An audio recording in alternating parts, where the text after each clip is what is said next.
So guys, on that fateful day in a courtroom filled with tension and expectation, Justice Omotosho made a declaration that at first seemed like the turning point, a declaration that promised speed, fairness and justice.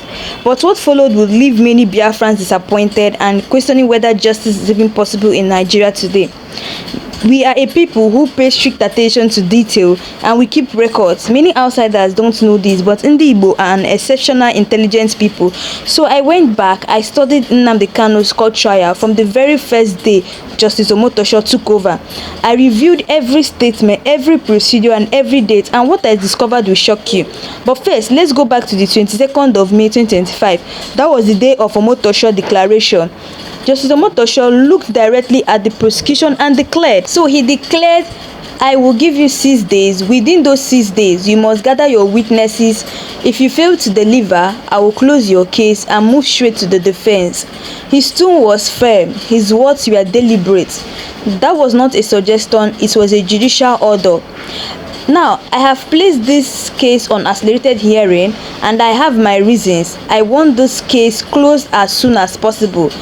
The defendant, Mazi Nnamdi Kanu, has been in detention for a long time.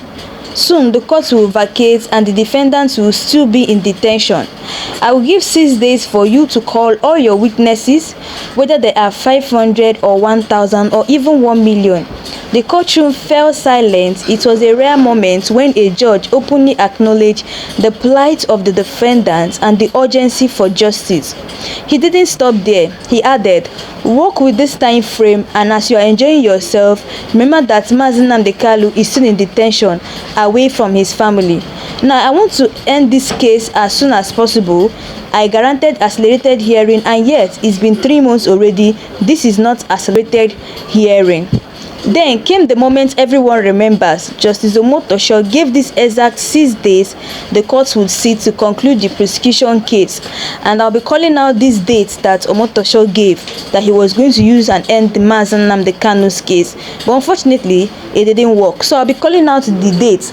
May 28th, May 29th, June 6th, June 16th, June 18th, and June 19th. Those were the only days he would tolerate the prosecution witness before handling the case to the defense.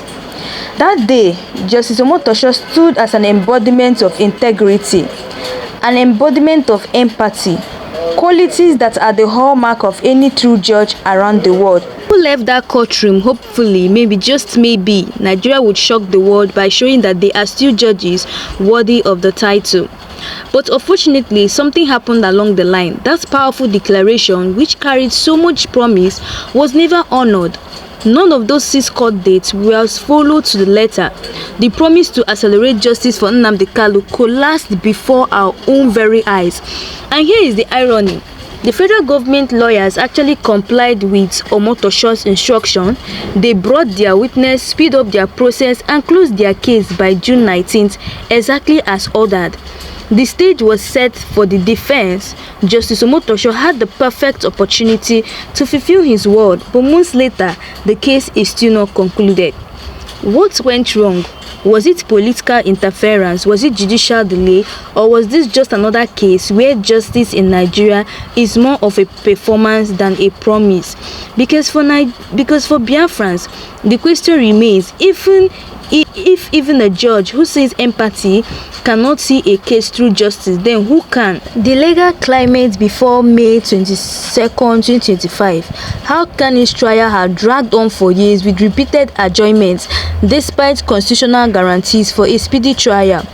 Public frustration. Biafrans and human rights advocates had been calling out the delayed tactics and the danger of indefinite detention. Omotosho's arrival, seen as a fresh face in case, raising hope that his approach might finally break the cycle of delay. Now, why 6 days was a significant move in Nigerian legal practice is rare for a judge to set such a tight and specific schedule for the prosecution. The ultimatum wasn't just legal, it was a public message that the court recognized how long Kanu had been detained without closure, setting exact dates which are May 28, May 29, June 6, June 16, June 18, and June 19, sent a signal of transparency and accountability, or at least least it seemed so. His acknowledgement of Kanu's long detention was unusual. Most judges avoid personal remarks in open court, yet he openly mentioned Kanu being away from family. The empathy factor, why people interpreted this as a judge aligning with the principle of fairness, not just legal formalities. Now, this tone built public trust and raised expectations among what observers. The federal government lawyers did exactly what he asked. Witnesses lined up, testimonies completed, and the case closed on June 19, 2025. This compliance is important because it removes the usual excuse of prosecution delay, meaning the ball was fully in the court's hand after June 19. Despite the prosecution compliance, the case did not move forward to the defense stage. Each of the 6 dates came and went, but the momentum was lost. No official explanation was given to the public on why the accelerated timetable was abandoned. While this was a turning point in perception, many Biafrans saw this as proof that even well-intentioned judicial promises can be derailed. Social media reactions reflected anger, disappointment, and suspicion of political interference. For Kanu supporters, it reinforced the belief that the legal process is being weaponized to keep in detention indefinitely.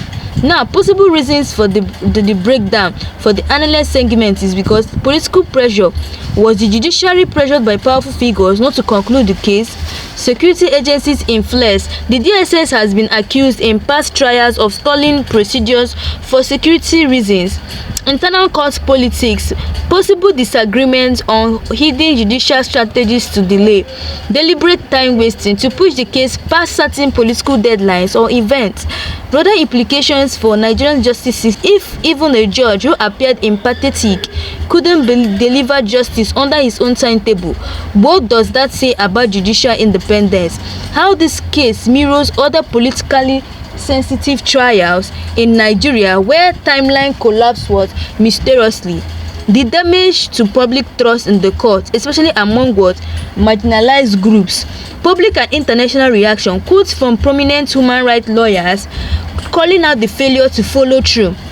Statement IPOB members and pro-Biafra groups interpreting this as evidence of systematic bias.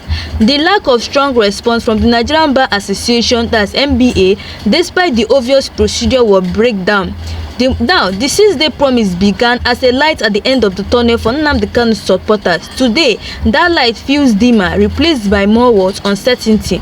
The question remains, was Justice Omotosho's declaration genuine or but sabotaged, or was it always just another performance in Nigerians' long of justice? Because this is exactly what people have been asked. People have said that Justice Omotosho has tricked Nigerians because we all thought that he was favoring Mazi Nnamdi Kanu, but guess what? He wasn't even favoring Mazi Nnamdi Kanu. He was actually playing his own role. We thought that he was going to release Mazi Nnamdi Kanu when we heard him say that Mazi Nnamdi Kanu has been in continuous detention for a very long time, and we hoped that he was going to release him. All of a sudden, he came back on the 18th of July and told us he's going to postpone his court case to 2025. Now, the indigenous people of Biafra are saying that they are waiting for him, that this time around he must release Mazi Nnamdi Kanu or wait for a protest that is going to emerge in Nigeria. Now, Nnamdi Kanu's case is not the first where a Nigerian court promised accelerated hearing but failed to deliver. Reference similar cases where the timetable collapsed mysteriously despite compliance from one side. Lawyers often prepare their witness and evidence based on court schedules. When that collapses, it can throw months of preparation into chaos. The psychological impact on Kanu himself who was expecting his defense to finally start. Now, how mainstream Nigerian media underreported or ignored the fact that the 6-day timetable was not followed. When they did report, some downplayed it or blamed conjecture without evidence. This lack of public pressure allowed the delay to pass quietly without accountability. In the first week after the last court date, social media was filled with hope that judgment was near. By the second month with no progress, hope turned to frustration and suspicion. Grassroots Biafra movement started using the incident as proof of deliberate marginalization. Judges in high-profile political cases often face unseen pressure, threats to career, personal safety, or family. Could Omotosho have been forced to slow down under such pressure? This angle opens discussion about judicial independence in politically sensitive trials. Now, under Nigerian law, an accelerated hearing that drags for months defeats its own purpose. Lawyers could technically file applications to challenge the delay as a violation of the right to a fair and speedy trial. This opens the door for potential appeals or even international legal petitions. The international human rights angle. Amnesty International and other human rights groups have previously spoken about Kanu's detention. This failed timetable could be presented to them as fresh evidence of systematic injustice. It also raises questions about Nigeria's compliance with its obligations under international treaties like the African Charter on Human and People's Rights. Some analysts believe deliberate delays in trials like Kanu are a form of psychological warfare, keeping the defendants and supporters in constant uncertainty. It drains morale, saps it, and keeps political movements distracted. Each court appearance costs money for legal teams supporting travel to Abuja and the government itself. The longer the trial drags, the more resources are wasted that could be used elsewhere.